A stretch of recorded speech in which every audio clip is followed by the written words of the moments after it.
Okay, so a new garden. Where are we going to put this new garden? Well, one thing that's really, really important is visibility and convenience. You can tell, anybody that's ever talked to an administrator about a garden project knows, you can tell a whole lot about what that principal thinks about your little garden idea by where they suggest you put it. Right?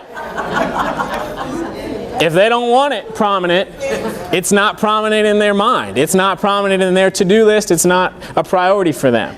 So I tell you that the best thing is if it's visible, people are going to see it. Volunteers, parents that come to the school, they're going to see it. Kids are going to see it. They're going to ask about it. If it's convenient, people are going to work in it more often. If they have to hike, if you got to plan snacks for kindergartners to get to the garden, it is not working, okay? So think about visibility and convenience. We want it to be close. We want it to be visible. We want it to be prominent. Size, we already talked about. So a couple little things. Level, right? That's ideal. We built the garden out here on a slope. They're raised beds, so we could do that. Level makes it easier, but you can have some slope to it. Drainage is a really important one. A little bit about how, so on a new school site, on any building that they build in this area, what they do, or any area, they come in and grade the site right away, which means they scrape out the top couple layers, top couple inches of dirt. That's a really good thing because it means that your building's not going to be all cattywampus. It's a really bad thing for us because that was the best dirt we got. They just scraped it all away. Which means usually we're left with what? Clay, sometimes rock. Clay, smallest particles of any of the particle sizes in soil. We're going to get to that in just a minute. But it means that it compacts and it holds water. So if you've picked out a great site, it's visible, it's right outside the principal's window, he's going to love it. Wait till it rains. Go out there during a thunderstorm and stand in it.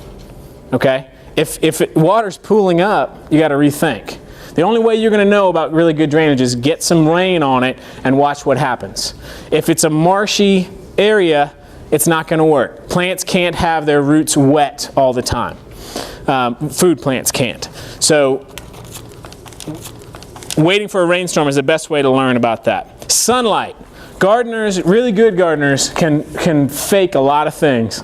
Sunlight is not one of them. You need at least 6 hours. 8 is better. In my backyard, I don't have either. I have very low light. My neighbors built this huge shed or garage recently. What happens is, and this might have happened to some of you, tomatoes, I planted tomatoes, and instead of growing bushy and large and lots of fruit, they grew looking for the light. So they're real thin and really tall because they're trying to find the light. And until they've got enough light, they don't fruit. They can't. They don't have enough energy in them. So what I was left with was like 12 feet tall, really spindly tomato plants that didn't have any fruit on it. So sunlight is really, really key. There's some fancy things you can buy that you can put down and measure how much sunlight gets hit in a day. You can figure it out pretty well by going out there, looking up, spending some time in the space. Again, do all this stuff before you build your beds, before you till anything. Is there water access? That's a really important one.